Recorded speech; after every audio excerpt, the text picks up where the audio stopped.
Why don't we rent a video tonight? Yeah, can we please? On a weeknight? Yeah, come on, Mom. It's okay. Sure. Come on. Let's throw caution to the wind. Put a little weekend in your week. Rent a video.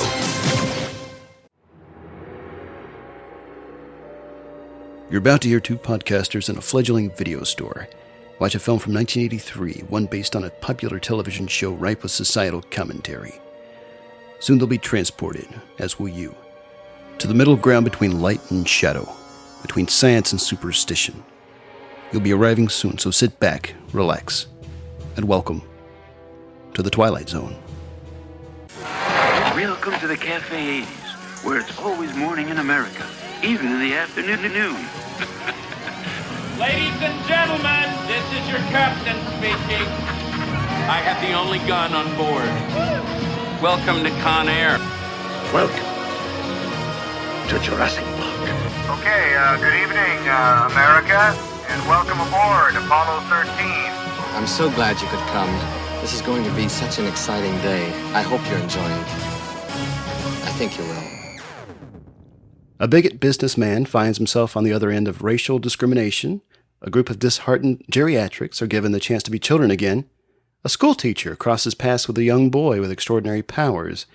And a nervous passenger comes face to face with a monster on the wing of an airplane. So, Joseph, what do you remember about the Twilight Zone? It's sci-fi put into such an amazing context. I really can't put words to it as much as I'd like to. A lot of creativity, a lot of emphasis on imagination. I think you see in a lot of sci-fi movies that they're very structured in the way that they want you to follow exactly how the story goes. And with Twilight Zone, I have found that it's very easy to think of an entire world in just one little scene, you know, right. And that's something that they've done so beautifully with. Yeah, because you got to remember that these episodes were like 23 minutes or something like that. And it's episodic television, but it's an anthology. So like there's no connection between one episode and the next. Like you might get some recurring actors, but not the same characters. And I think that's one of its strengths is that you can just kind of pop in wherever, whenever, you know, right. Like you don't have to watch the back catalog of content in order to get, you know, this one episode. So, right. You're literally in another dimension with these scenes. Yeah. And that's another thing I think is so great about it is because you don't know, since it resets every episode, you go in completely fresh. Like you don't know the constraints or the of that universe of, you know, the rules and the like you don't really know what's real or like it's right. So disorienting. And so you rely very heavily on the segment to steer you through and navigate all the little quirks that they got set up for you. Right. It's definitely a new twist on cinematics for sure. I think that's why it got so popular, especially with the like individual series. Before the movie came out. Right, because like, this is in the early days of television. You know, it came out in 1959, I believe. Black and white television. Right. Classics.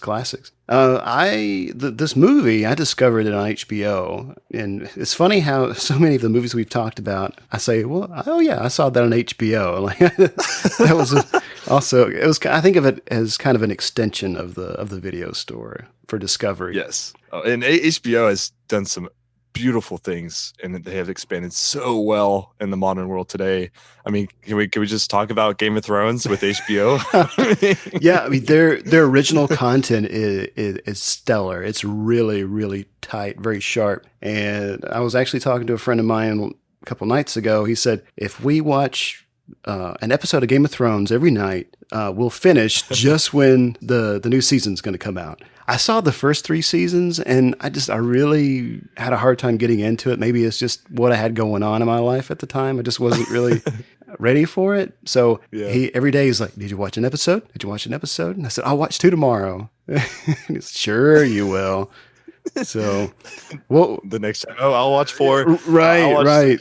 Just binge the whole thing in a weekend. So we'll see about that.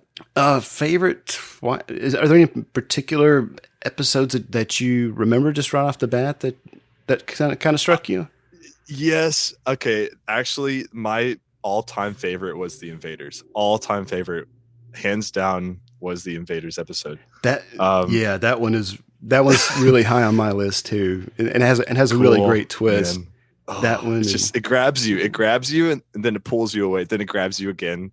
And it's just like it's like going up and down, drowning in water. It's like they drown you in water, then they pull you up, then they drown you. It's, it keeps you interested. Yeah. Because you got this woman living in this, like a cabin or something, and these little aliens or robots or these little tiny, like 6-inch figures invade her house, and she's fighting them off. And then we learn that it's actually they're astronauts from the U.S. Yep. and it's hilarious. And they're actually on this planet inhabited by giant people. It's crazy. Yeah, I like that one. It's a Good Life, that one of the segments we'll be talking about was based on. They had Bill Mummy in it from Lost in Space. Will Robinson. The Eye of the Beholder was really good. That's one of the first ones I remember watching in high school, I think. I think we watched it in biology class for some reason. Oh, wow. Yeah, I don't know why. There's really no biological aspect to that, really. But I love all the twists, and they're all on Netflix right now. So at the time of this recording, so if you guys are interested in checking it out, go watch it. So funny story. I played Rod Serling in a short film in high school. We did 4 of these, I think, but one I remember in particular was called "I Know What You Did Last Semester." And oh my! Like I said, I don't remember a whole lot about it, but I remember at the end, these preppy girls or cheerleaders, I think they were turned into nerds, and the camera pans away from them after their transformation, and the image goes black and white, and there's me in a black suit and tie, and saying, and I still remember this. I'm not going to do the voice, but 3 cheerleaders, the ultimate in cool, arbiters of tastes and trends, shunners of all those beneath them, until now. Now those same queens of cool face a life ahead as nerds. Soon they'll join the chess club and tattle on their fellow classmates. For these students have forever enrolled in the Twilight Zone. And then it pans back to them. Ooh. I know this was something that our art teacher wrote. I remember we were shooting this scene with these cheerleaders, and they were dancing to Nelly's "Ride with Me." The art teacher / editor / writer didn't like that song. He wanted something more classical, I guess, and so in the edit he replaced it with Madonna's "Express Yourself." Oh my gosh! and it surprisingly worked very well. But I don't like that hip hop stuff. But I think I actually got him fired. What? He was He was a comic book artist and had worked for DC, I believe, at some point. But he had this side gig drawing male pop culture characters who'd been transformed into women. So like Wolverine turned into Christina Ricci was one I remember. And there'd be some little witty dialogue text bubble.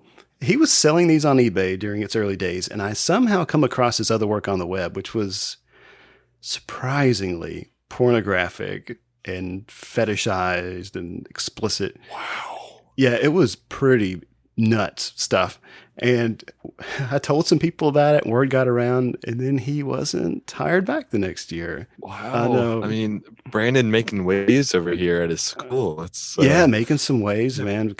We actually became, he and I actually became pretty good friends and collaborated on a lot of stuff. So I guess he didn't blame me or didn't know. Wow. Yeah, those were the days.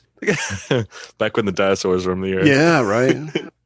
But in playing Rod Serling, I had to do a little bit of research for the character, since I wasn't familiar with the show really, and that's what prompted me to, dig a little deeper and get into it. So, man. All right, so enough reminiscing here. Let's dig into some context and background for this movie. So Twilight Zone the movie is a 1983 American science fiction horror anthology film produced by Steven Spielberg and John Landis based on the Twilight Zone TV series created by Rod Serling, which ran from 1959 to 1964. Segment 1 was written by John Landis, Segment 2 by George Clayton Johnson, Josh Rogan, and Richard Matheson, and Segments 3 and 4 were written by Richard Matheson, and he'd written many of the teleplays for the original show and has written some really incredible fiction. He's was one of Stephen King's idols. Other iterations of the show later appeared from 1985 to 89 and from 2002 to 2003, and the show is being revived for a third time and will premiere April 1st, 2019 with 2 episodes. It is produced and hosted by Jordan Peele and it will be available exclusively on CBS All Access. And if you haven't seen it yet, watch the Super Bowl commercial. It is fantastic. Very good. Yep. So this franchise also spawned some great books, some written by Ron Serling himself, a really awesome pinball machine, and a ride attraction called Twilight Zone Tower of Terror at 4 Disney parks around the globe, and they're still all operating, except for the one in California. It just recently closed and became like a Marvel ride of some kind. I was always fascinated by the one in Orlando the few times I went as a kid, but I was just too scared to ride it. Me too. Me too. And can I just say again, me too?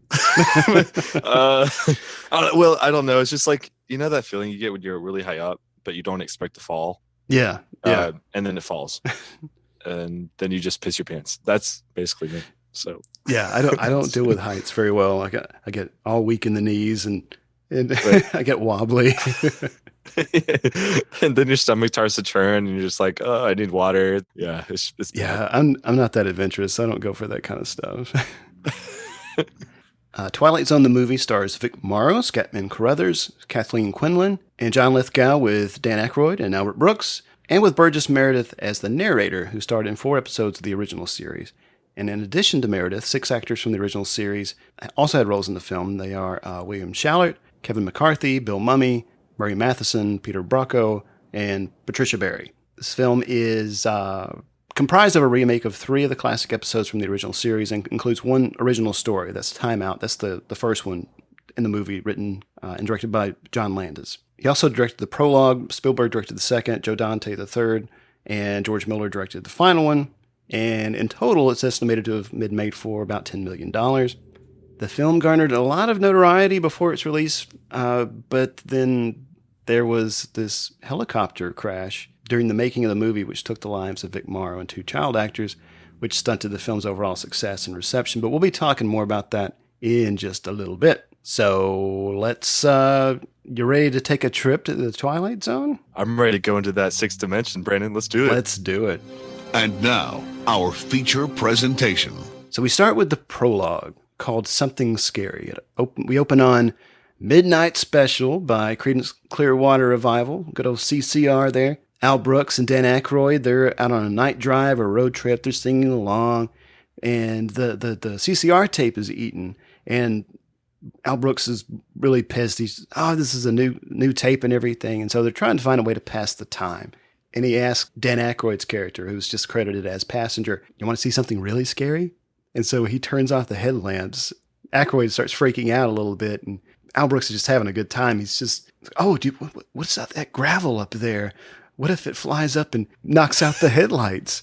And so he just keeps turning them off and on and playing chicken. And Aykroyd's just, hey, man, just stop that. And then they come up with this game. They're going to hum the themes to different TV shows, and the other one has to guess which one it is. And so they go through Bonanza, Car 54, Perry Mason, National Geographic, and this bit is especially fun because Al Brooks he's trying to really give him a lot of hints to what it is, and he's singing this like, look at that fossil, it's stuck over there in the tar.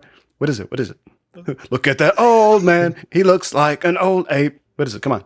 Look at that old bone. It could be worth a few bucks. What is it? Look at those 2 apes. This must be where they live.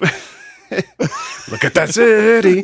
Let's continue to dig. And he just keeps going and going. And it just can't figure it out. But he recognizes it, but he can't come up with it. And it's the National Geographic opening theme. Yeah. And so we get a few more themes, Sea Hunt and Hawaii Five-0. And then the conversation turns to, ever watch The Twilight Zone? And so they're going through their favorite episodes and that one was really great. And Burgess Meredith in that one with his glasses breaks and he's the only person left in the world and he's got all these books. Oh, it's really, really good. And then Dan Aykroyd's like, you want to see something really scary? Pull the car over. So no, just do it. Just tell me. No, it won't take long. Just pull the car over. And so they pull the car over, and Al Brooks turns to him and is like, okay, scare me. You ready? And the way Dan Aykroyd turns away, that creeps me out. Like his face. Yeah, I'm just like, okay. He's like, oh, get ready. So when he turns away, Al Brooks, he looks amused, but then Aykroyd spins around and he's this monster, this gnarly looking monster, and he attacks him, and there's all this ripping sounds and the car is shaking, and then we pan up against the Maris Constant theme from the Twilight Zone, and we get this Burgess Meredith narration. So he's filling in for the Rod Serling part. And this is something I didn't notice back in the day when I watched this, is that as he's giving this narration, it's panning hard left and hard right. It's kind of creating this space. And, right. And I thought that was it's really cool. Really creative idea.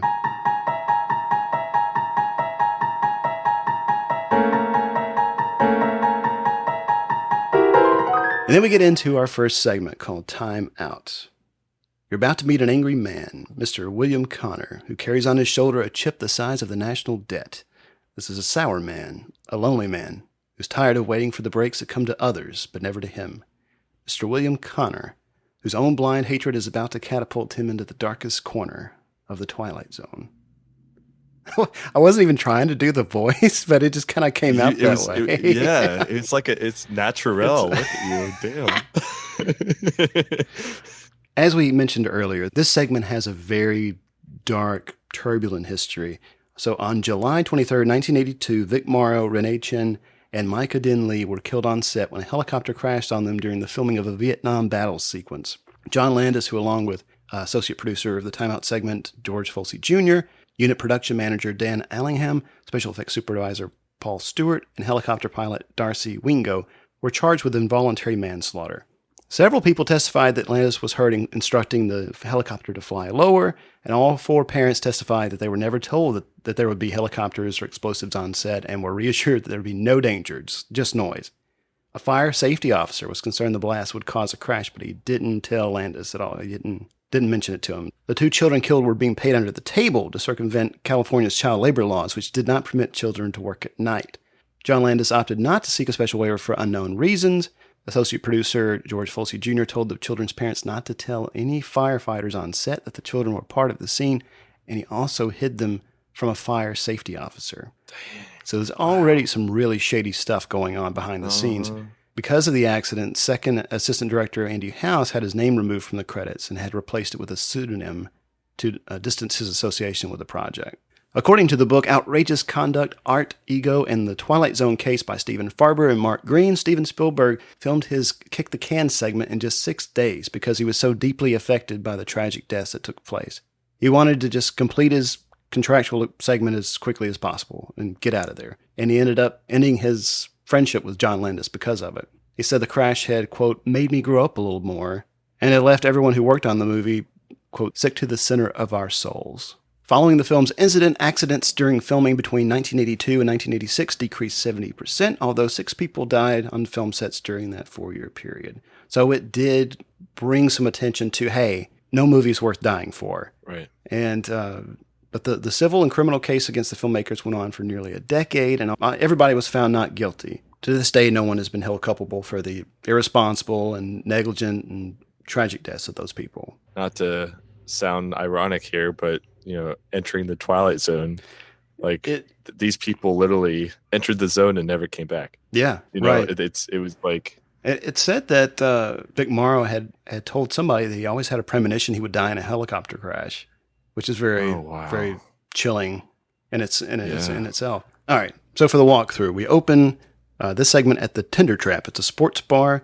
And Vic Morrow is there. He goes in to meet some buddies. And one of these people is Charles Hallahan, who was Norris from The Thing, if you like that movie. Mm-hmm. And he's pissed. Oh, yeah. It's a great one. It's one of my favorite Carpenter movies. So Connor's pissed off. He didn't get a promotion at work. He's like, they gave it to that Jew bastard. He's flirting with a waitress, like, you want to cheer me up? And he just goes on the rant. He's complaining. He's like, go drink your beer. He's pulling out every racial slur in the book. Everything. He's attacking everybody. He's going after not only Jewish people, but it doesn't matter if he's been there longer than me. I deserve it. Those people always get more money. They own everything, and the Arabs too. And he's throwing all this stuff around. What's wrong with this country? The Japs and the Orientals and the blacks. And this one guy, this black guy, comes up to him, confronts him, but is very polite about it. It's like we just would rather not listen to this. His friends kind of pad the situation. It's like, my friend's just a little upset. And the guy goes and sits back down. And Connor, he's going on about this, like, I love this country. I fought for it in Korea. And I'm an American. And all this sort of thing.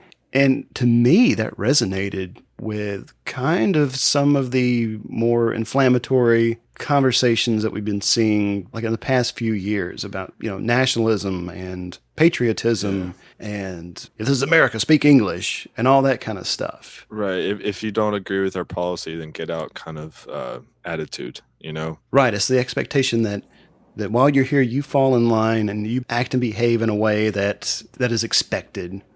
That doesn't disrupt the social norms. Like we want to keep everything a certain way. Right. And I don't know. I mean, there's the whole thing about the American dream, that very idealized, nebulous dream that people believe is obtainable. It's a distinctly, literally an American dream, but it's so closely associated with people coming from. You hear that? Oh, it's gone. Was it squeaky? Was it like a? I think so. I don't know. Oh, well, I don't know. Who knows? There's just it's the Twilight Zone. There's just a cacophony of stuff going on here. I got this dog barking next door, and there's traffic, and it won't surprise me if like the groundskeepers show up outside to with their leaf blowers and lawnmowers and stuff.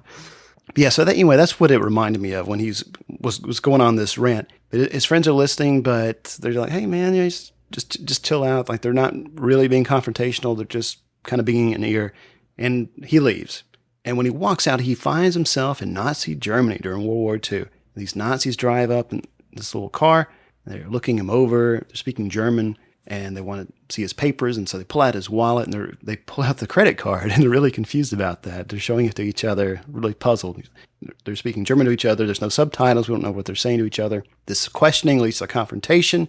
Connor flees. He gets shot, dodges into alleys, hides. The Nazis blow a whistle, and they start hunting him down. He runs into a house. There's this family. He's like, "Hey, lady, help me, please. They're after me. I'm shot." And nobody says anything just yet, but then we hear the Nazis driving by outside, and the woman goes to the window and pretty much rats him out. Says, "Hey, the guy you're looking for is in here." And so the Nazis raid the house. He climbs out the window on a ledge. He's surrounded, and they're just shooting at him for sport. Like they're just shooting all around his head and stuff. And he eventually falls, and when he lands, he's flipped over. It's these guys in the Ku Klux Klan getup. There's not a lot of contextual elements in this segment to really know where or when this is, but after digging a little bit, you can tell that like by the vehicles that you see that it's early 1950s, and the license plate says Alabama, and so that kind of, okay, we're in the American South in the 1950s, but way before the Civil Rights Movement and desegregation, and so these guys think that he's black, but of course when we see him, like he's unchanged, he's still wearing the suit and everything, and right. So they say, "Hey, this N-word, it's got a gold watch. You stole that, didn't you, boy?" So they're doing that whole country bumpkin, redneck, racist thing. And one of these Klansmen is John Larroquette, which I'd forgotten about that he's in this because, I remember him from Night Court, but he did the voiceover narration famously for the original Texas Chainsaw Massacre, like the little crawl at the beginning. I think I'd read that they paid him in weed to do that back in the day. Oh my gosh. But he had actually, I'd read this too, that he was wanting to go watch the filming of that Vietnam jungle scene where the accident happened, but his car was stolen the night before and he wasn't able to make it to set. No way. Yeah, so. Wow. But I should mention too, for the morbidly curious out there, that footage is out there of the accident. So it's not gory. Like it's so busy, you can't really tell what's going on. But you can see Vic Morrow, and he's carrying the two Vietnamese children through this body of water, and the helicopter's flying in too low, and it crashes, and the blades on the back it decapitates them. Wow. Yeah, it's grisly, but if you're curious, like it's out there. You can find it on YouTube. But anyway, back to Alabama. So they've got this cross burning. I don't know. To me, like they're trying to check all the boxes of, okay, we want to really sell that this is a distillation of the American South during the 50s. And basically going back on everything that this guy was angry about. all the racist comments that he made, it's basically karma. It puts him on the other side of it. And surprisingly, he's not very confrontational about it. Like he doesn't seem all that disoriented. Like, he doesn't know where he is, but he doesn't, he's not asking a lot of questions, to be honest. So if I was in that position, I'd be talking my ass off trying to figure out what's going on. So he struggles and he gets away. And some of the Klansmen, their robes catch on fire. They run into the burning cross. They take off. I get so excited and worked up. They eventually take off after him with dogs in pursuit. He jumps into the river and they're shooting at him with their shotguns. And then when he emerges from the water, he's in the jungle. And there's this little snake that's checking him out. There are some Vietnamese soldiers that are walking past that don't see him. And then later he comes across some American soldiers. And he's so relieved, he just jumps out with his arms stretched. I'm an American, help me. And they just stare at him for a minute, and then they just start shooting. Which I think that in itself is strange behavior, because if they suspected that this was an enemy or a potential ambush, friendly, they just don't really stop to consider or to ask any questions. No. They just open fire on the guy. And in the process, he's blasted back to World War II Germany, where he's shot again multiple times. He's apprehended. They put the Star of David on him, and he's loaded into a train car with the other Jewish people. And he looks at him, and he has a slight moment of empathy, just a little bit, maybe. It's hard to read, but as he's looking through the slats in the side of the train car, he sees his pals coming out of the bar, and he's calling after him, and they can't hear him, and then the train just pulls away, and we fade out. So when he goes back to World War II, this must be kind of the corrective shot of the film. So meaning that what was originally planned was that he was going to encounter these two Vietnamese children and rescue them. And that was his redemption.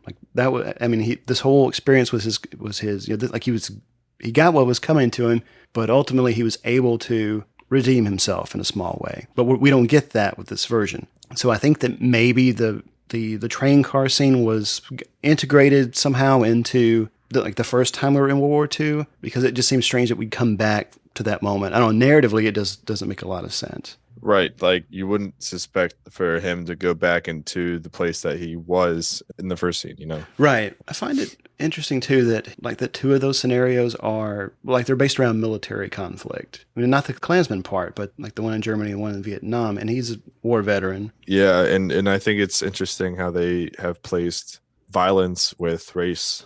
Yeah. And how, it makes sense. The Vietnam War, even if the American reaction was a little over dramatic, it still pointed out that, if you weren't in the troop or the patrol on the American side, you were literally a hostile. Right. Or, for World War II, with that matter, if you looked anything like a Jew, there's the star for you. Right. There you go on the cattle car with everybody else. So, yeah. It speaks a lot to, I don't know if this is how they intended it to be, but it speaks a lot to assumption back then. Right. And racial hatred. Right. I totally agree. And it isn't just about racism. It's a pure distillation of hate and abuse. It's concentrated xenophobia and ethnocentrism. So Connor's values, they've been shaped by personal experience, especially his military background. He's a veteran of the Korean War, but that was an interventionist war. It wasn't one driven by hate, but conflict. So that breeds fear and aggression towards others not like you and people in other countries. And then you get this surge of, like I said, patriotism and nationalism from the masses and the troops too. It fuels that distrust and irritation and resentfulness. Because, Connors, he says that he's an American, but he's got blacks living in his neighborhood, and as if that's decidedly un-American. And the same goes for the Jew that's taken the job he feels was rightfully his. We can zoom out here and look at presentation and perception. This is something that you touched on a little bit earlier. Connor, to his assailants, has visible markers that identify him as a Jew or a black person or a Vietnamese person. He doesn't change, like we said, as he's being volleyed through time, but they see him as different. And so we don't really know what those markers are. But with racism or oppression in general, skin color is a marker. Clothing can be a marker. But they're invisible or less visible ones like sexual orientation, class, ability, disability, mental health, intellect, I mean, anything can cause you to live in an oppressive world. But the visible markers are in this case, what makes Connors an other. We talk about this a lot in academia, but people who have never experienced that kind of oppression or aggression because of their race or sexuality or whatnot, it's difficult to relate to them the same way as people who go through it on a daily basis. And that's ultimately what he is experiencing. He is plunged into that experience. Right. Oh yeah. I mean, he gets it all, and he gets a taste of his own medicine because he realizes it's not about just skin color. It's about your culture. It's about how your eyes look. It's about how you are as a person rather than just having different skin, and that says a lot to our history. Well, and it's what you said earlier about assumptions is when the Klansmen find him and he's got a gold watch on, they assume that he stole that. Right. So because he's black, he's of course a thief. And so that kind of mentality just unfortunately still runs rampant today. We're all guilty of making those assumptions about people, whether we want to admit it or not. That's one thing about humans is that it's very hard, or at least from what I've experienced, it's very hard for us to admit when we're wrong. When we're absolutely wrong about something, it's so hard for us to be like, I'm sorry. I didn't mean it. That's my fault. And in this case, for him, not once in that bar scene did he say, you know what, I was on the wrong foot. I've had a bad day. I'm sorry. Right. He's stubborn, and to him, I think...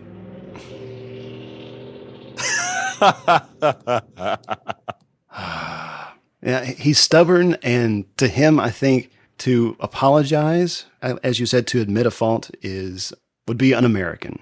All right, so that was Time Out. We've got 3 more segments to go. You ready to move on to the next one? Let's do this. All right.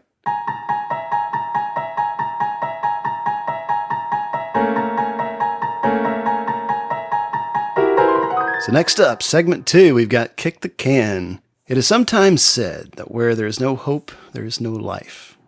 Case in point, the residents of Sunnyvale rest home, where hope is just a memory. But hope just checked into Sunnyvale, disguised as an elderly optimist who carries his magic in a shiny tin can. So this is Spielberg's segment, and I was reading that Spielberg actually made his directorial debut on the pilot of Rod Serling's post-Twilight Zone work, Night Gallery, which was essentially the same type of format. So he already had that Twilight Zone connection from way back in like the 60s. Towards the end of this segment, you'll see Steven Spielberg's future mother-in-law, Priscilla Pointer, as Miss Cox, and he was married to her daughter from 84 to 89.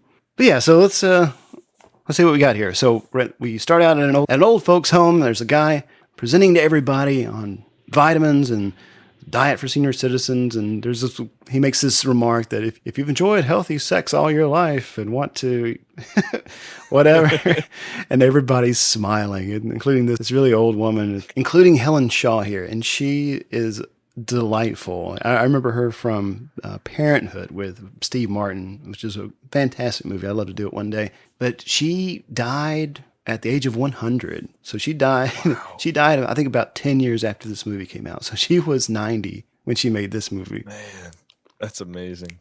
And we meet Scatman Carruthers' character, Mr. Bloom, who I'm sure you may remember from The Shining. He was Dick Halloran. Classic. And we're looking out the window, and there's this old guy, and he's talking to his son and I guess his daughter-in-law, and he's holding his suitcases, and he says, when you said last time that I could come to visit. And the son's like, so it's a bad time, Pop. Maybe next week. It's a poor guy. The other guys are talking. So this happens to him every week. Like he just wants to go and visit with his family for a while. And the son looks kind of apologetic about it, like as he's leaving, but his wife is like, hey, we got to get back. We got to get back. I got to get little Timmy to soccer practice or whatever the crap. There is one thing about this whole entire section that bothers me most. And it's not the acting, it's not the directing, because I have this huge pet peeve with elderly and nursing homes, or like just elderly homes in general. Mm-hmm. It's like, if I were to have just enough money to give to my parents when I'm older, and I tell them this, I'm like, Mom, Dad, I'm not putting you in a nursing home. I'm literally deliberately going to buy you a house in the mountains just so you can live there and stay happy. Right. Well, I mean, because we always hear horror stories about patient abuse and neglect and what it's bad. Horrible living conditions that they have to endure every day. So the gang is all hanging out. They're watching Jeopardy, and there's some children playing outside, and someone says, I'd like to go play with those children. And Mr. Bloom says, well, why don't you? If you could do it, what would you play, Mrs. Dempsey? Jacks, like she wanted to play Jacks. And so she's getting all excited. She's reminiscing. And Mr. Bloom is curious. You can tell he's not like the other people there. There's something about him. And so he wants to know what they were like as kids. And so they get, like I said, nostalgic. And they ask Mr. Bloom, what about you? What would you play? So I'd play Kick the Can. And he has the biggest smile of anybody I've ever seen in my life. And one little thing about Scott McCrothers, I want to just digress for a second. There is an interview with him during the making of The Shining that Vivian Kubrick, Stanley Kubrick's daughter, had made while on set. He says something about the experience making the movie, and he's like in tears. He said, I just really enjoyed working with such beautiful people, and I'll never forget it. And he just tears, man. Wow. It was raining down. And I thought, this must be the sweetest man that ever lived. Yeah. And that for it to hit you that hard about something like that. Which is funny because he is known to, like, the scene where Jack Nicholson comes out and buries the axe in his chest. Mm-hmm. Reportedly, Kubrick did like 100 takes of that. This poor old man.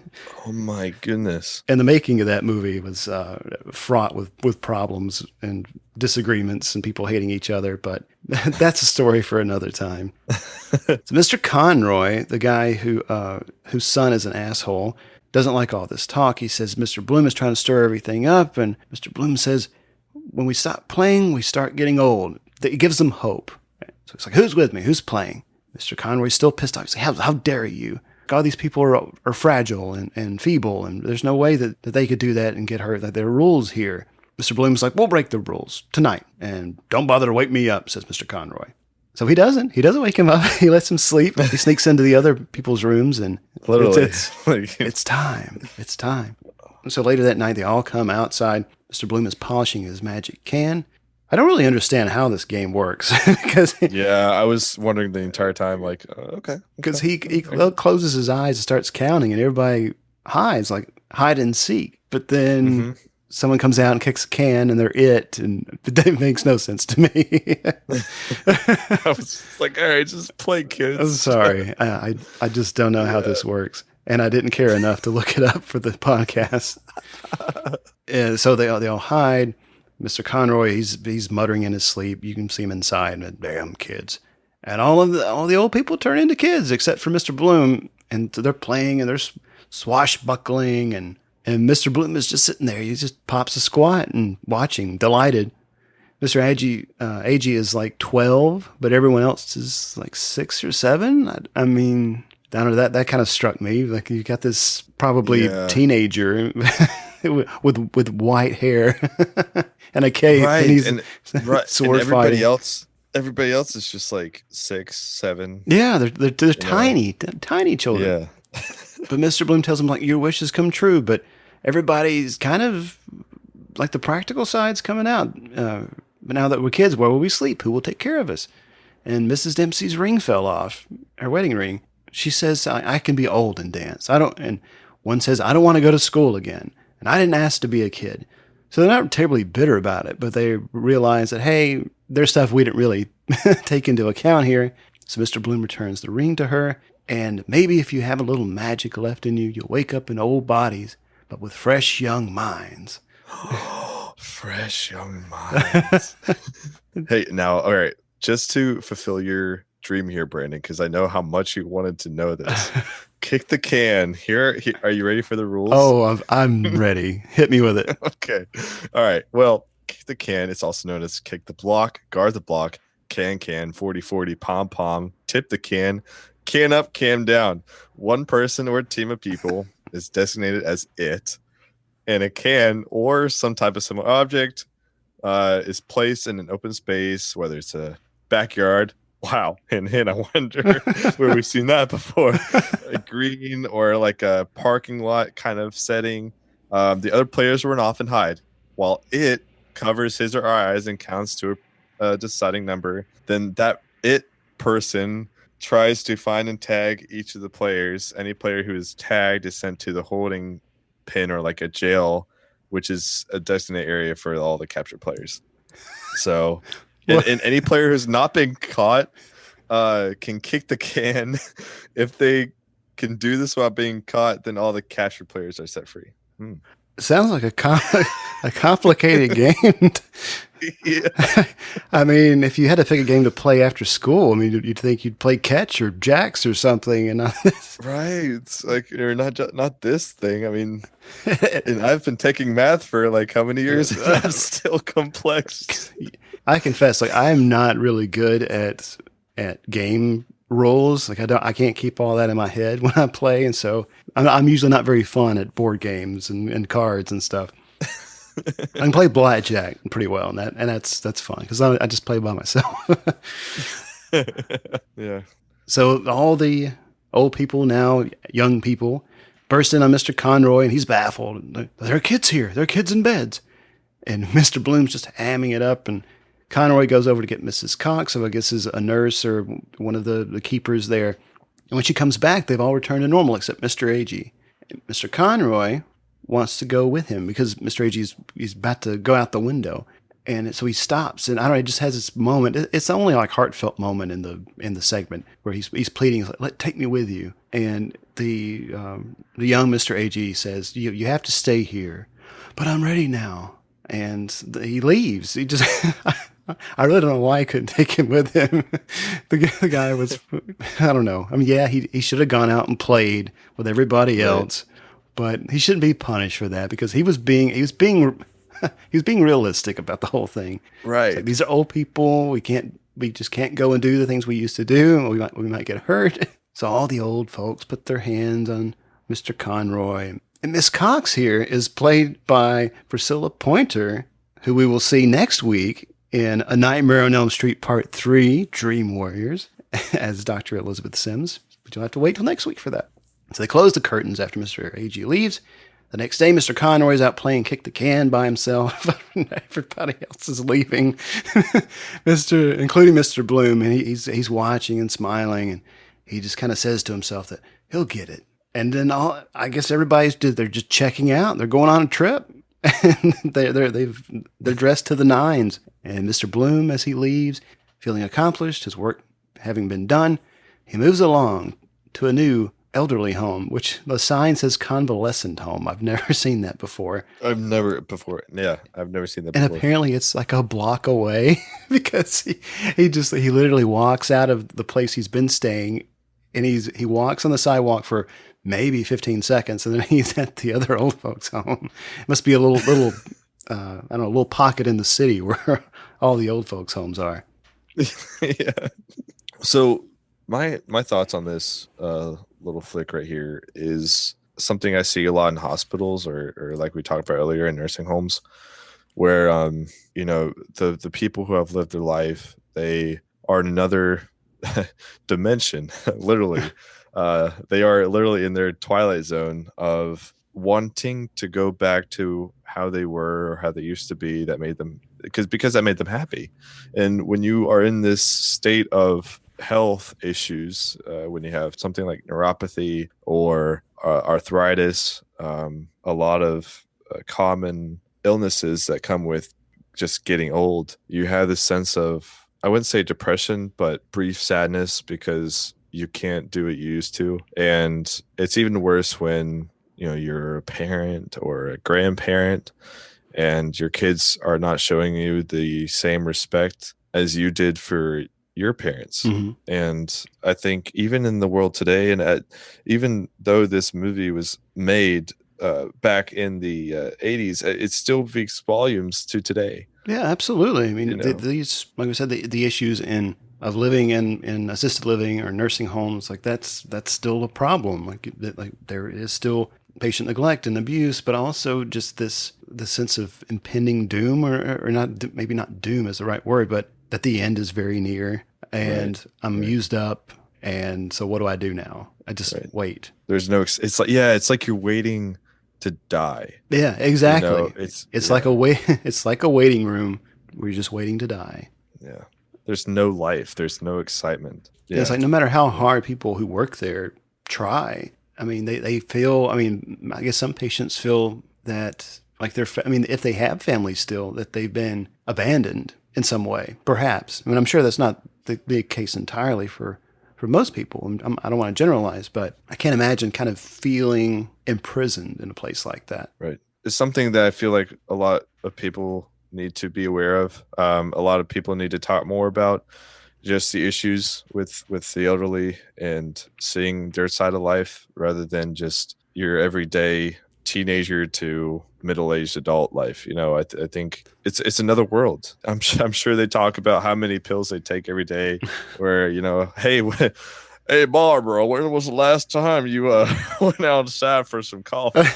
You know, just the crack up jokes you get at that age. But yeah, it's just goes to anybody who's listening to this. You know, if you see yourself as a caregiver in the future, just think about how your mom or dad and how much they appreciate or would appreciate you being there for them till they give their last breath. Very well said, sir. I think this segment only scratches the surface of that. Like kick the can, to me, it's about a disconnect between the mind and the body with questions about identity and belonging, loneliness, inferiority, complacency, self-doubt. It's about not giving into playing like the role of an old person, like you're elderly and feeble and stuck in this old folks home. So this is what you are now, this place with rules where you're not allowed to take risks. And like you said before, in many ways, you're discouraged from living. You know, the world doesn't want you and you have nothing else to offer it. But Mr. Bloom, like he helps them see themselves in a different light. He gives them that push, gives them that spark, you know, to consider for a moment that they're not undesirables and they can find the will to live and experience life like they used to. You know, and for a brief time that night that they got a taste of that youth again, it invigorates them and challenges them to, you know, venture out and make use of those remaining years. I mean, I don't know if I would want to be a child again. I don't think so either. I think if I were to have lived my life, then that's it, you know. I did some really great things. I've done some not so great things, but I mean, that's life. You live and you took the words right out of my mouth. Okay, man, take a like. All right, we're going to take a little break, and we'll be back right after this. Let's pause for a minute to give a special shout out to our patrons. We've got Collin, James, and Annette. Thank you all so very much for supporting the show, and we're really, really glad to know all of you. Everyone out there, go check out Annette's podcast, How to Make a Monster Kit, that she does with her son Hayden. It's really fun, and it's available on most podcasting apps. Also, check out James's short film, The Monster, over on YouTube. We'll put a link in the show notes so you can go check that out. It's pretty epic. And if you are interested in becoming a patron like these fine folks, there's a link to our Patreon page on our website, variconvideo.com, or you can go there directly at patreon.com/variconvideo for more information. We currently have 2 tiers. $2 a month gets you a shout out on the show and a name check in the show notes every single time. $4 a month gets you those perks, plus a monthly bonus episode not available anywhere else, in addition to other exclusive written and audio content as we create it. We'll add new tiers as we grow, and we are growing. So go check it out, guys. Back to the movie. Segment 3, It's a Good Life.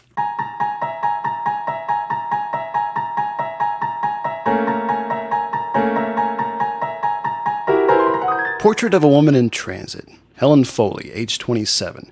Occupation, school teacher. Up until now, the pattern of her life has been one of unrelenting sameness, waiting for something different to happen. Helen Foley doesn't know it yet, but her waiting has just ended. So we open on this. This woman is lost, and she goes into this diner, and the guy behind the counter is Dick Miller, who just died like 2 weeks ago. I love this guy. What a fantastic character actor. Had such a great career. He worked with Joe Dante on Gremlins, I think the next year. And anyway, he's fantastic. he gives such a good face. Yeah, he's got a really great presence. He's funny. Man. So he gives her directions. She says, I'm trying to get to Willoughby, and there's this kid playing an arcade machine, and as he's playing, he's watching her. Meanwhile, there's these guys over at the bar, and they're trying to watch the TV, but every time the kid gets angry or frustrated with the video game, the TV messes up. As she's talking to Dick Miller's character, she's visibly uncomfortable for some reason. We don't know why. But anyway, the one of the guys in the bar, that's Bill Mummy, who played the kid in the original Twilight Zone. And so anyway, she leaves, and she backs her car up, and she hits that kid that was playing the video game.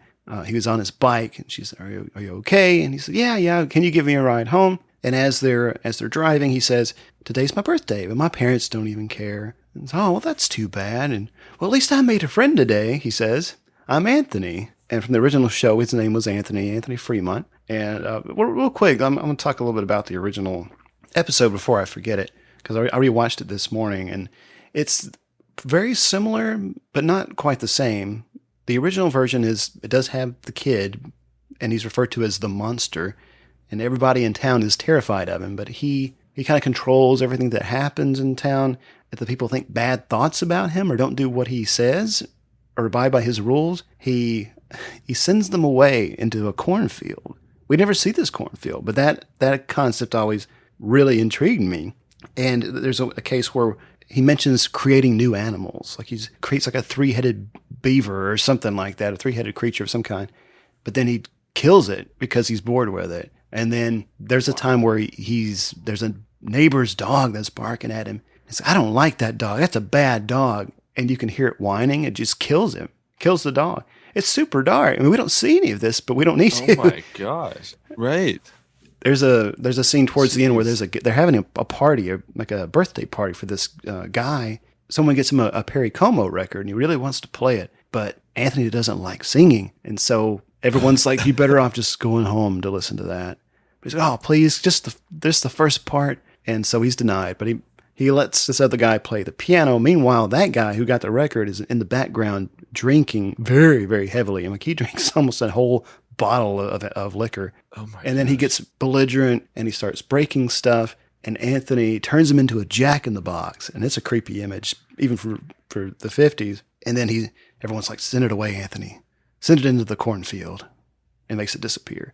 But all of that is really, really bizarre, and it's a very creepy episode. I definitely recommend everybody go and give that a rewatch.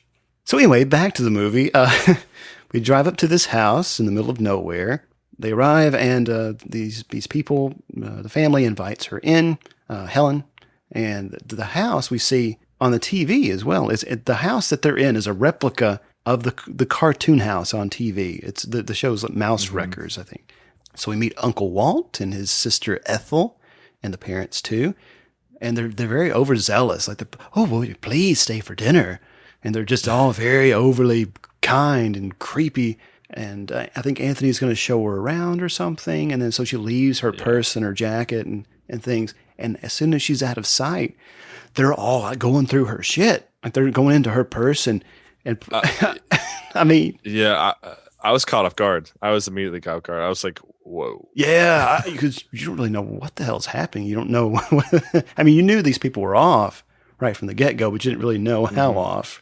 As we go through the house, we see cartoons playing in every room. And there's one hallway we walk through where there's this black and white cartoon playing, and the hallway itself is monochromatic and it's lit beautifully. It's kind of has these diagonal bands of light on the wall, like crossing each other. It's a really beautiful set, like just this one piece. And meanwhile, the family is looking through Helen's stuff, and they find photos of her and this guy on horseback on a beach. Yeah.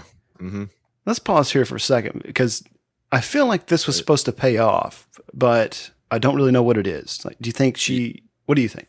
Okay, well, you have to, because then you have to think back on the beginning of the movie and how she was emotionally. And from what it looks like, they might have, something might have happened to him. He might have been killed or died, natural causes, or they might have gotten a divorce. Mm-hmm. So you have to put those two factors in. Sure. But I think if she still has the picture of him, then that means that something happened to him specifically.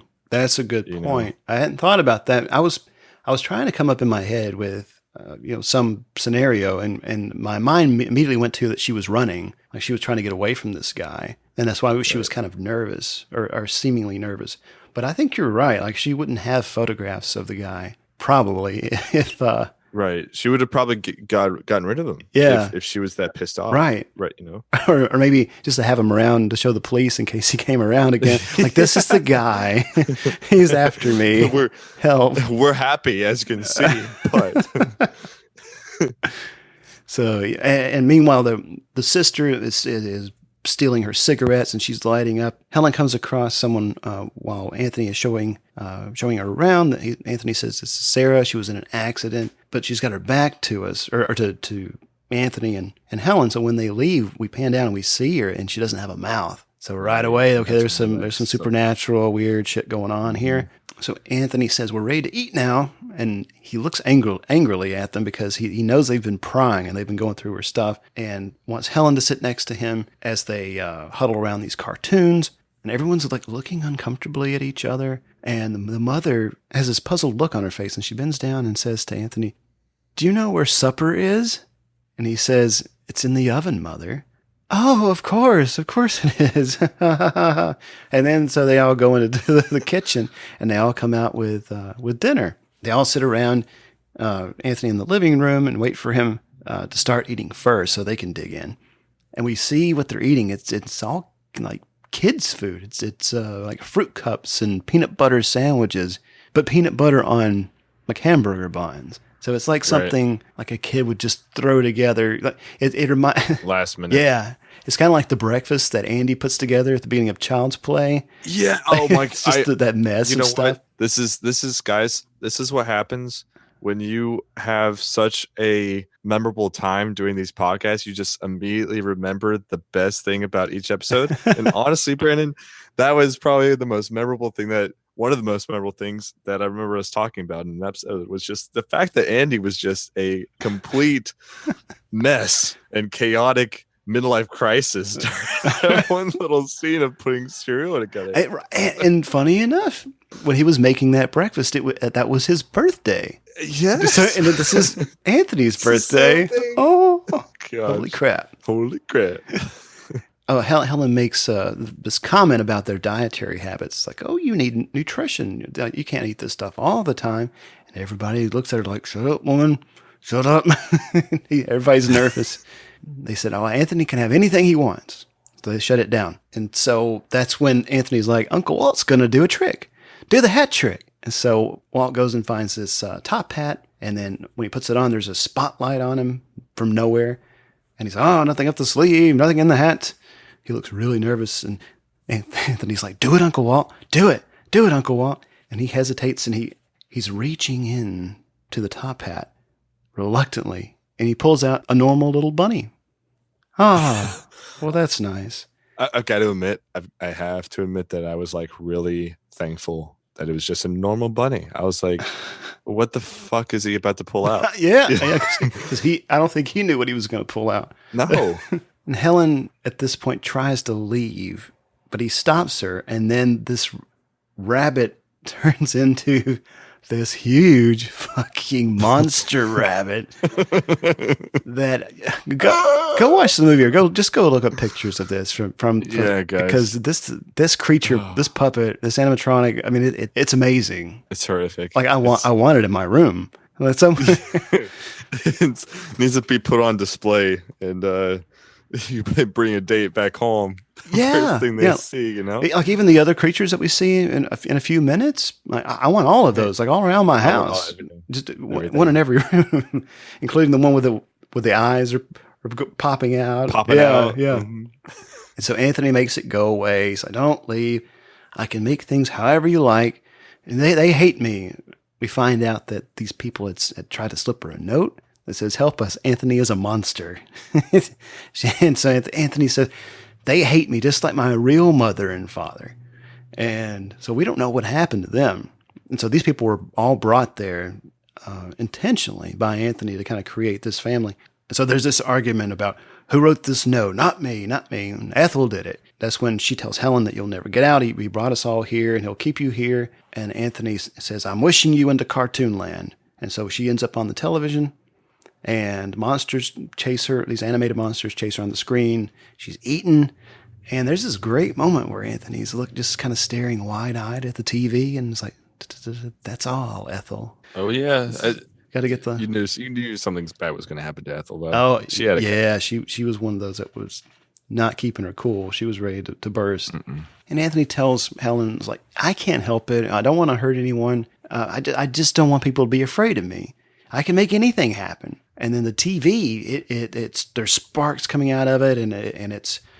I don't know, this kind of this, Videodrome moment. The screen starts splitting, and then this Tasmanian devil thing pops out. And it's the same sound effect from the Looney Tunes cartoon. But it's another hideous monster, and it's blowing steam or snot or something. And and then there's more monsters with bulging eyes and big tongues. And I should mention the great Rob Bottin worked on these effects, or at least in the credits, he worked on effects in this movie. So I don't know if he had a hand in making these monsters or if it's the monster/gremlin in the next segment. But I mean, this guy has done every great movie. He's done The Thing. He created the RoboCop suit. Wow. He's done it all. That fucking guy. I love him. Anyway, so Helen tells Anthony to wish it away, and they disappear. So Anthony wishes it all away, and they're just kind of in this void. And he says, you're supposed to be happy when your wishes come true. But Helen convinces him to take them back. And Helen, she recognizes his gift, to be careful, or it could become too big for him to control. But she says, together, we can master it. And I'd like to be your teacher and your student. So not only is she getting in his good graces, but I think she really genuinely feels like she can help him in some way. And he says, will you stay forever? I couldn't help but think about The Shining and come play with us, Danny, forever and ever and ever. Oh, that's so accurate. Yeah. So he makes a car appear. They drive off. Anthony makes a sunrise. The flowers bloom, and that is the end of the segment. So what do you got to say about this? I think it deals with the problem of human separation. A lot of it has to do with separation of loneliness, of guilt, of a lot of it has to do with the desire for love. I think, when we see Helen in the restaurant, she's definitely depressed, and of course we don't know what, but we see the transition point from how she immediately becomes attached to this kid who she's never met before, but he's all alone over there with his video games, and the guys, grown men who interrupt the kid and what he's enjoying, and she goes in that whole mess and conflict to break it up because she's found some type of excitement in knowing that Anthony over here is enjoying himself. And then we see later in the section that as she gets to know him more and more and realizes that there's something more to him than meets the eye, then she finds purpose again. Anthony finds purpose in her. And he tried to have this idealistic family in this idealistic house, all because of some cartoon that he saw and loved and thought, I want this life. But when he finally took it into his own personality and his own powers, then that's when he was like, this is not for me. Knowing Helen, I think, made him realize that and made him realize that there's a better life than the cartoon life that he was living. I mean, the kid, he makes this family, or the illusion of a family, one that behaves how he wants or else they're punished. And we don't know what his life was like before all this, but we can speculate his powers were simply misunderstood and no one wanted to be around him. Like he was different and people are afraid of what they don't understand. And if his parents tried to help him, I mean, he probably lashed out and made them disappear. He, as you said, he lives in this idealized, cartoon-saturated domestic life.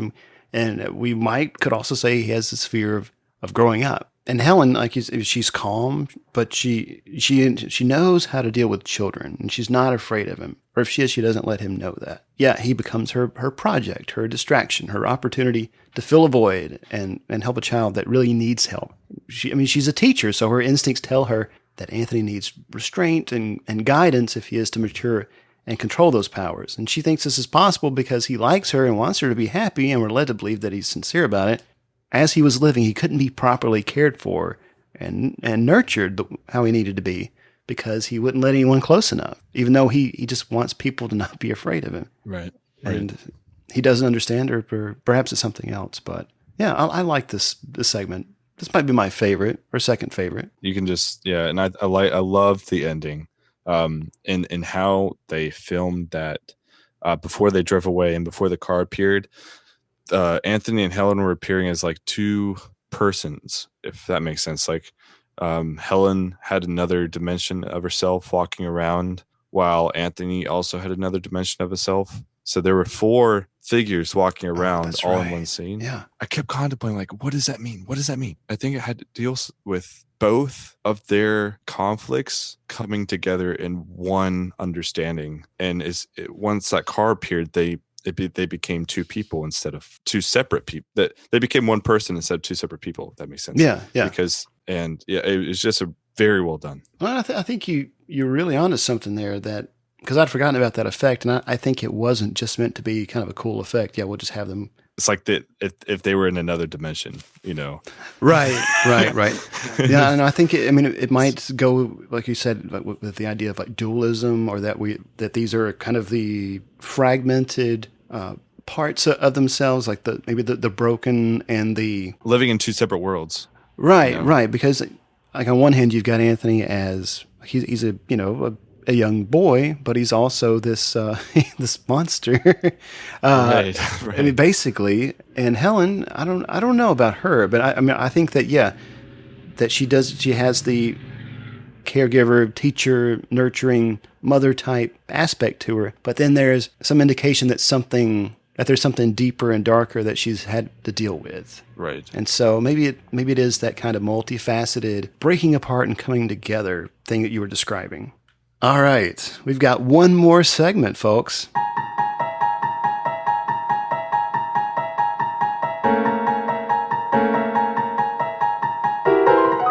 Nightmare at 20,000 feet. What you're looking at could be the end of a particularly terrifying nightmare. It isn't. It's the beginning. Introducing Mr. John Valentine, air traveler. His destination, the Twilight Zone. There's a few little tidbits of trivia here I want to get out of the way before we jump into this, because I love this segment too. This is, I think I love the last 2 segments equally. This is definitely my favorite one, for sure. Just John Lithgow, he had worked out, like he's a very meticulous actor, and he'd worked out certain scenes in the airplane seat with the people operating the lighting outside, but the people in charge of doing that would activate it too soon or too late, and it would throw off his timing, and he was annoyed about it at first, but then he later valued that experience because it added to his anxious, fearful character, as he's generally startled by the lightning and stuff. So that's why we get that very manic, jumpy performance that he gives. And I shared this on Twitter, so go find it. But there was a one-time discussion about William Shatner coming back to reprise his role. Years later, there was a show on TV in the 90s called Third Rock from the Sun, and John Lithgow played the lead. He was this alien, and he had this alien family, and they were sent to Earth to observe humans and stuff. Their boss was called the Big Giant Head, and no one had ever seen him until one episode where William Shatner guest starred in the role. And when he first shows up, John Lithgow asks him, "How was your trip?" And Shatner's like, "It was a horrible flight. There was something on the wing of the plane." And John Lithgow says, "The same thing happened to me." Oh my gosh. Wow. I roared with laughter. This is not a very funny segment, but that joke was really, really clever. But John Lithgow is really great. He's one of my favorite character actors. He's been in a slew of things, from Raising Cain and Harry and the Hendersons. He's amazing in that. I want to do that on the show sometime. But he's great in this too. He really gives a very solid performance. So he's in the bathroom on the plane. He's freaking out, and there's turbulence, and then there's this woman knocking on the door. "Hey, man, get out of there." This is played by Carol Serling, Rod Serling's widow. And there's this announcement to return to your seats, and the flight attendants are getting worried about him. And the captain comes on the speaker, said there's going to be some turbulence. finally comes out of the bathroom, and he takes some pills. And as he's being ushered to his seat, he's babbling about flight crash statistics. And it's this really quick, manic math. He's panicked, he's sweaty, and he's carrying like this book called Microchip Logic. And someone remarks, something about the book, and he said, "I wrote it." And I think that really tells you something about his mind. I don't know, just that very kind of statistical and scientific personality, like sharp, quick, hypothesize, or just easy to judge the situation kind of mentality. Like to consider all the variables and to and just like really like hyper aware about it. Like very, very on edge about his surroundings all the time. Yeah, because it seems like he is very hyper aware is the only word I can really that comes to mind right now. But it's like the detail, like everything in the cracks, every nook and cranny, everything that he experiences is scrutinized and picked apart and analyzed. So I don't know, and having written a book on microchip logic, I mean, that's a very particular type of thinker, I believe. So the flight attendant comes to cheer him up, says, "Relax. Hey, I'm not supposed to do this, but here's the sedative." He refuses. He's like, "I'll be fine." And then there's this weird girl that just pops up and takes a picture of him with a Polaroid camera. And that'd be $4. That's the kinds of kids you'd see on a plane in the 80s. And so he said, "I'll be fine." He lights a cigarette, and then all of a sudden the girl has a ventriloquist puppet, and she's making it talk, saying no smoking, which is kind of creepy too. And then he puts it out in the ashtray in the armrest of the seat. Did you ever fly on a plane that had those? No, I was about to ask you. I do. I remember them. Gosh, I don't know. This was probably early 90s. Oh my gosh. Where, I remember the armrest. I had a built-in ashtray. I think by then you couldn't smoke on a plane anymore, but the planes hadn't been upgraded or retrofitted so that you didn't have ashtrays there anymore. The earliest time I flew was before I could actually remember anything, and that was probably still during the time they did that. It was like 98. Two-year-old me doesn't really remember anything. Yeah. I remember, this wasn't so long ago that you could walk into a restaurant and you were asked smoking or non. And right. So, which meant that no matter where you were in the restaurant, you could smell cigarette smoke. But anyway, so there's lightning and Valentine's taking more pills. We don't really know what these pills are. But there's a newspaper that he pulls out, and it's talking about airline disasters. And he looks out on the wing. Now, you're going to remember it's storming, and there's a lot of lightning and thunder. And he sees something. There's something out there on one of the engines. And then when the lightning strikes, like you can see it. It's lit up. There's a figure. And he said, "Oh, it's a man on the wing." This is a great creature, too, by the way. Like when we don't really get to see it much up close. Like it's always kind of in shadow. It looks really, really good. But it hides. People come over because he's been shouting, "Oh, there's something on the wing. There's a man on the wing." He thinks for a moment, like he's a very logical thinker. He thinks that maybe it was one of the ground crew from at the airport that might have got stuck somehow on the plane. But then he's kind of going through in his mind, well, that he wouldn't have survived because of the temperature and the air pressure. So all of those things he's thinking about. So he's kind of doing this process of elimination. But people come over and they look out the window. They don't see anything. So he's kind of panicked. He's, I'm so stupid. That's ridiculous. And so they calm him down. They wrap him up. He's going to get some sleep.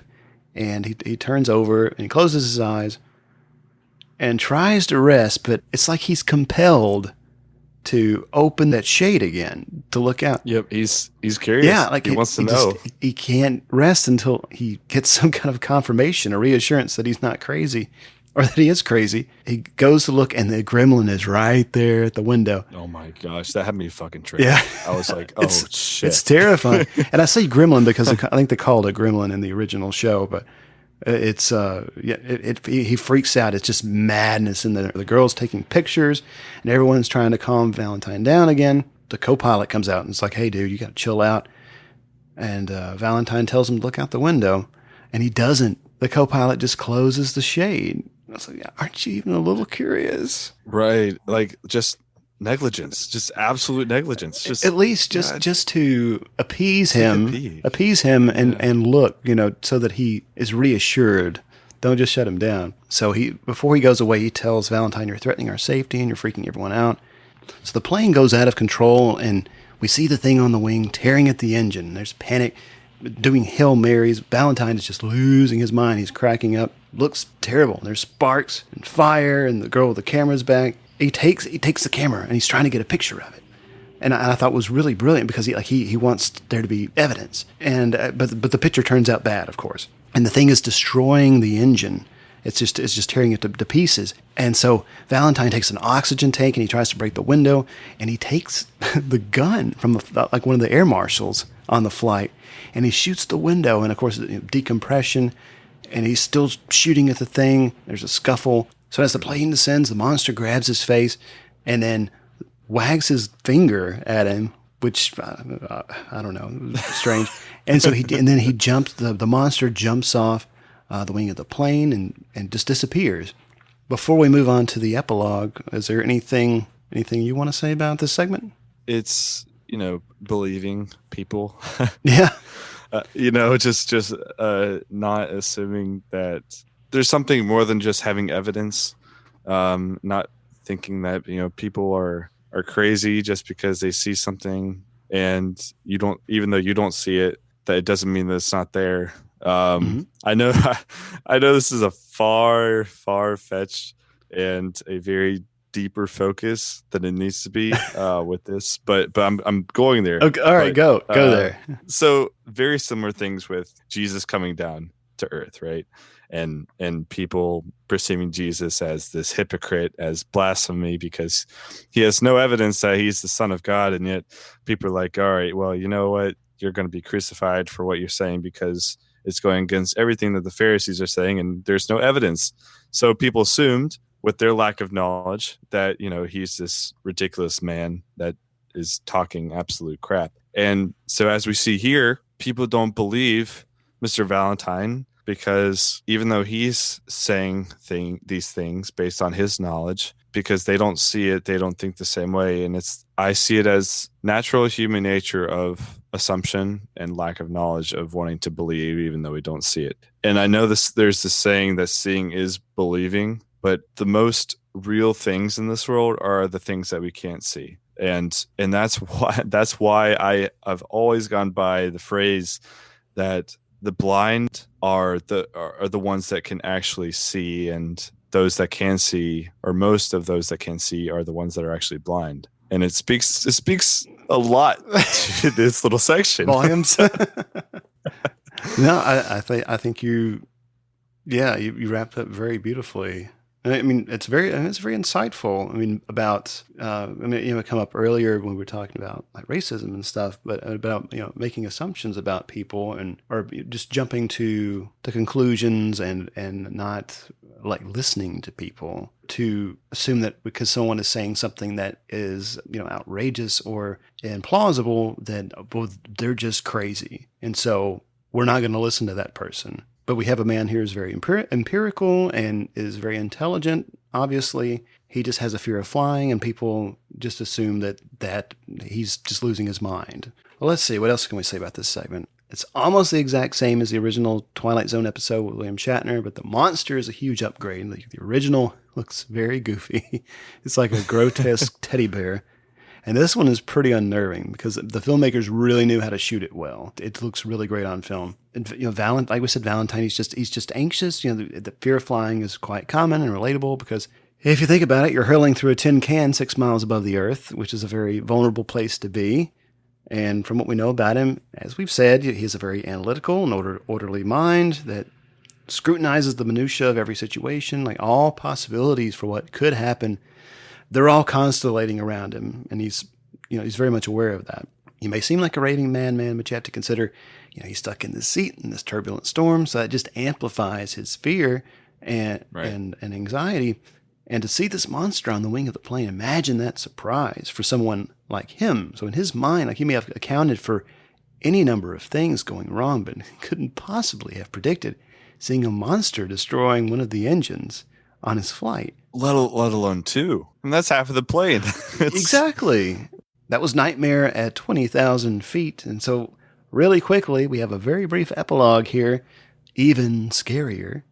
And so the plane lands and they're taking Valentine off the plane. He's on a gurney and he's kind of delirious and cracking up. He said, and that's how it happened. I'm practically a hero. Ha ha ha. And so they put him in an ambulance. People are inspecting the plane and the engine looks rough. It is total. At least that one engine. In the ambulance, as they're driving away, we see that the driver is Dan Aykroyd, who's the passenger from the prologue. And Midnight Special starts playing, and Valentine's just like, I love Creedence. And it's this really awesome last line of the movie. From Aykroyd, he says, had a big scare up there, huh? Want to see something really scary? And then there's just this look of dread on Valentine's face, and we get the Twilight Zone music again. Beautiful. Yeah, it's a nice closing. Before I get into my problems with the movie or things that I liked, overall, like taking into the totality of the film, what final thoughts do you have? Damn, Brayden. After everything that we've talked about, it's this 4-segment film. It's all about the human problem. And what is the human problem? Well, lack of trust, lack of respect, lack of love, huge problems with separation, with doubt, with insecurity, with wanting to have purpose. This value of purpose that we see in this first segment, second segment, third segment, and even the fourth segment. Purpose with the first segment being, he's a veteran, but he wants a sense of purpose in finding peace from that war with who he is as an American. Second segment, purpose. Someone who's elderly, but you want to find purpose in having excitement, with having joy at that stage of life. Third segment, purpose. All right, well, you're in this cartoon world, living a cartoon life with cartoon realities, but yet you want to jump outside of that box and live something that's valuable, that's meaningful, that gives you some type of peace. So there's that purpose. And then the fourth segment, purpose in knowing that someone can actually believe you, that can trust you, that can signify everything that you think is real. Because without that, then you feel alone.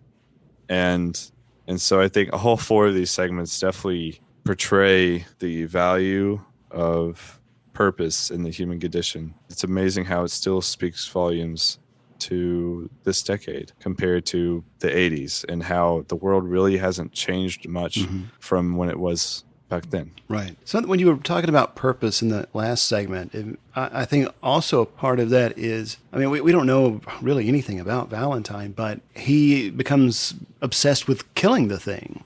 He sees that it's doing damage to the plane, and so he needs to eliminate that threat. And by doing that, he is trying to not only save himself, which is probably his primary reason, but to save the other people. And that's why later he kind of boasts, in his delirium, that he is a kind of hero. And so, the guy writes books on microchip logic. So maybe this was kind of his moment to... I really don't know, but I was just kind of talking through that. I think as someone who would go into that kind of job, not to stereotype or anything, but I think a lot of the computer analytics that come with microchip work, or at least some of the people that I've known with C++ programming, it's a very isolated world. Right. Sure. So the short form is hard, and anthologizing shorts into one body, one feature, that's hard when each one is so tightly self-contained. And another issue is you've got multiple projects from different directors who have their own vision and style, and so that could be another reason for the lack of cohesion, in my view.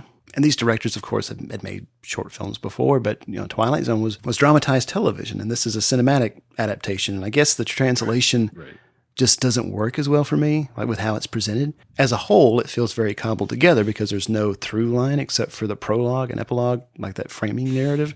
And the prologue is probably my favorite bit of the movie. But I don't know, it's just a mixed bag. I like the last 2 segments, but the first 2, for reasons we've already discussed, just suffer too much because of the accident and don't have the same impact. I mean, but the original series, it was a mixed bag too. I mean, not all those were great, but hey, that's episodic television. There are hits and misses. Right. But I like this movie. I think this was a nice love letter to the original series, designed to bridge a generational gap. And would it have been more commercially successful if the accident hadn't happened? We really don't know. We're just left with that stigma, and can only speculate. But aside from the troubling production and how it turned out as a whole, I think it's still a fun movie, and it's a solid recommend from me. Yes, I wholeheartly agree. Man, you could not have said that any better. Well, I mean, nice. I'm glad you said right before we started recording, like you made a point to tell me, hey, Brandon, like I really like this movie, just so you know. I mean, it's 5 stars. It's literally like, oh my God. I could not have raved any more about this movie. Good stuff. And now, coming soon to video cassette.